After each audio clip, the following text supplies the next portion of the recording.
Hello, this is Hiro from Leathercraft School. Welcome to day 32 of beginner course. As I mentioned in the previous lesson, today I'd like you to challenge yourself by making leather items using hand stitch techniques. The item we will make today is this card wallet. This pattern was designed to be a perfect next step after learning hand stitch technique in this beginner course. This wallet can hold 2 to 3 cards. The materials needed to make items are simple: leather, glove snaps, and thread. If you have mastered technique of lesson 1 to 31, you should be able to complete this project. The pattern for this project is available in the description below. Please download and print it out so we can work together. Let's dive in. First, let's prepare tools to start making. To make this card wallet, you will need the following tools: utility knife or Japanese style leather knife, mallet, scratch awl, edge beveler, stitch groover, breaking irons, 2mm and 3.5mm hole punches, snap setting base and snap setters, needles, tokonole or tokopuro, canvas cloth, 400-degree sandpaper, glue spreader, and contact cement. Once you've gathered these tools, let's move on to the materials. You will need the following 3 materials. Vegetable tan leather. I will be using leather dyed by myself, but you can use any leather with a thickness of 4 ounce or 1.5 to 1.7mm. Glove snaps. I will use 12mm snaps, but other size can be used depending on your preference. And thread. Any wax leathercraft thread will work. I will be using Minimal number 8. The product links for these tools and materials are in the description of this video, so feel free to check them out. Now that we have our tool and materials, let's prepare the pattern. First, print out the pattern, stick it onto thick paper or cardboard, and cut it out along the outside line. Once you cut out the pattern, let's punch snap hole positions. For piece A, punch hole using 3.5mm or 1/8 inches hole punch.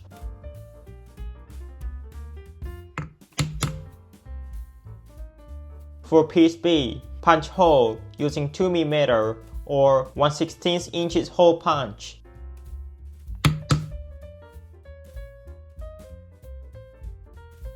With all the preparations complete, let's start making the card wallet. The first step is finishing the flesh side. First, apply tokonole or tokopuro evenly over the flesh side of piece A.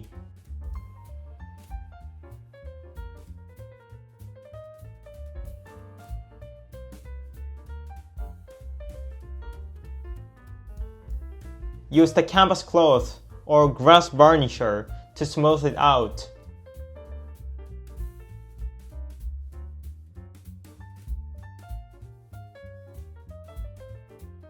Repeat the same process for piece B.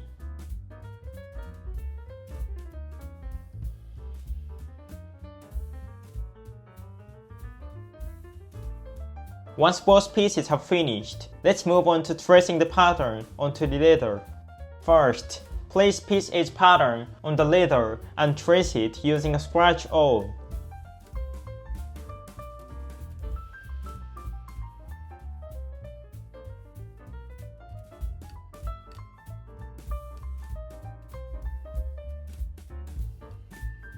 And mark the snap placement on the leather. Repeat the same process for piece B.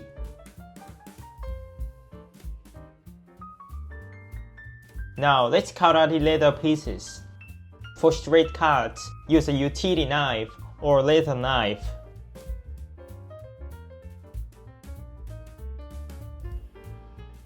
For corners, use the press and slice technique.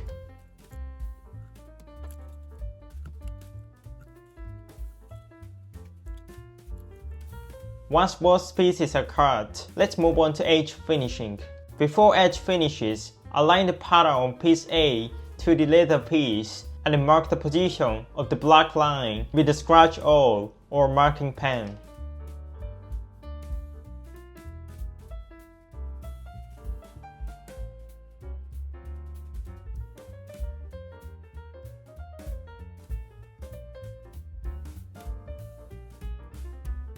Leave edge finish above of this mark. Now let's start edge finishing. First, apply water to the edge. And use the sandpaper to smooth the edge out.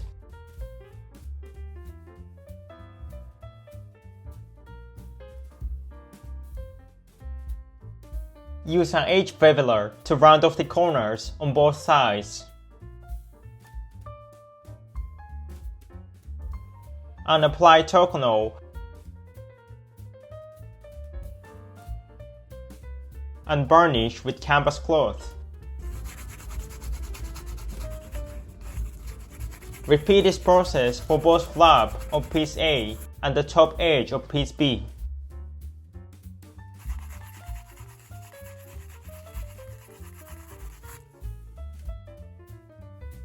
Once you have finished both pieces, let's punch holes and attach the glove snaps.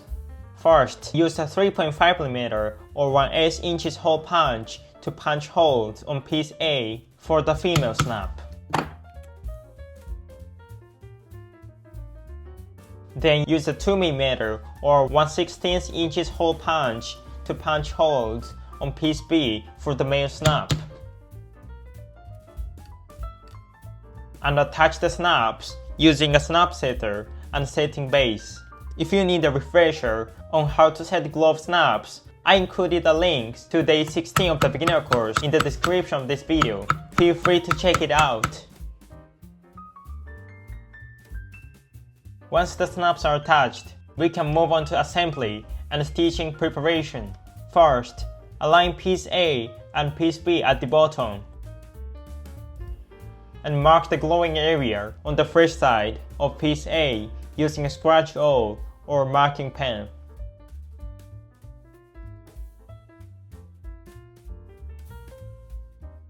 Roughen the surface inside the marked area using a utility knife or roughing tool.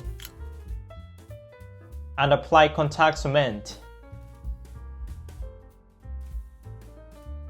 Once you've applied contact cement, let it dry for about 3 minutes. And glue pieces together. Glue bottom first, then glue the side.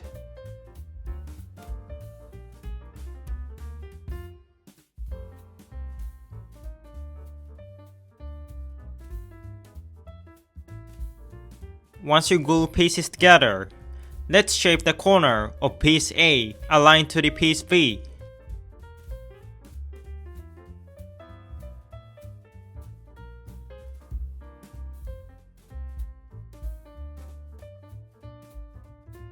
Let's stitch the card wallet. Use a stitch gluer and draw stitch guide 3mm from the edge.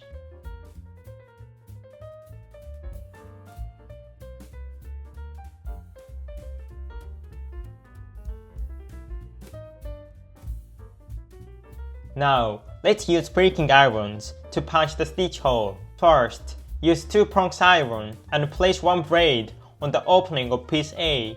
Then press the other blade firmly against the piece B to make a mark.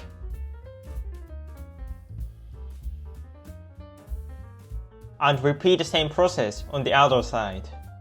Once you have made a mark, let's punch stitch holes using breaking irons from the mark you've just made to the other mark. For efficiency, use 4 prongs iron to make holes in the straight lines. And when you get to the corner, use 2 prong irons to make holes.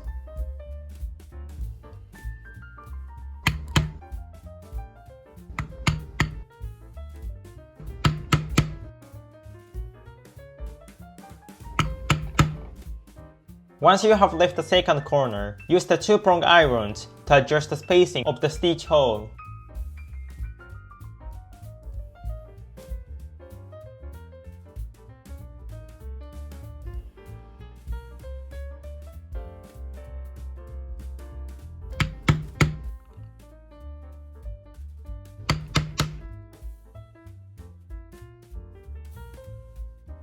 Once you punch stitch holes, use a scratch awl to make a round hole at the mark of piece A.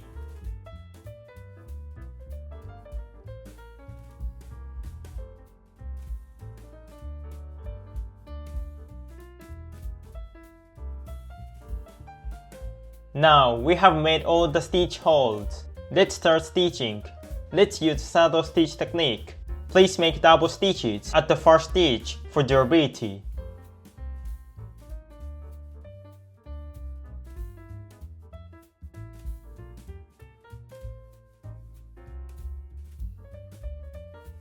Once you saddle stitch to the end, let's make 2 reverse stitches.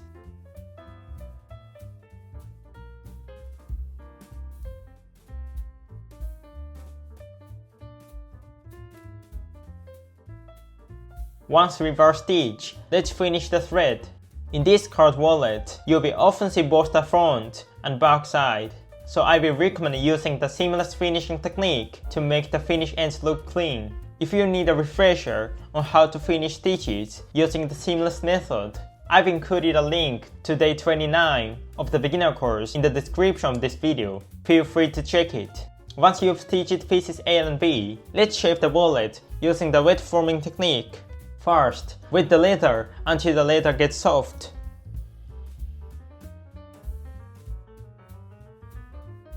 Insert your fingers into the pocket and gently shape it into a 3D form.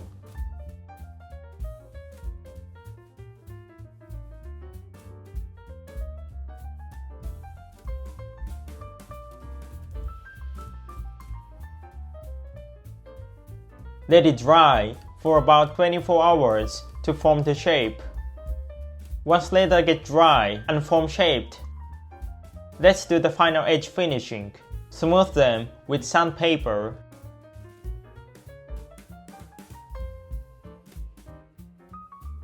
And apply Tocono to the edges.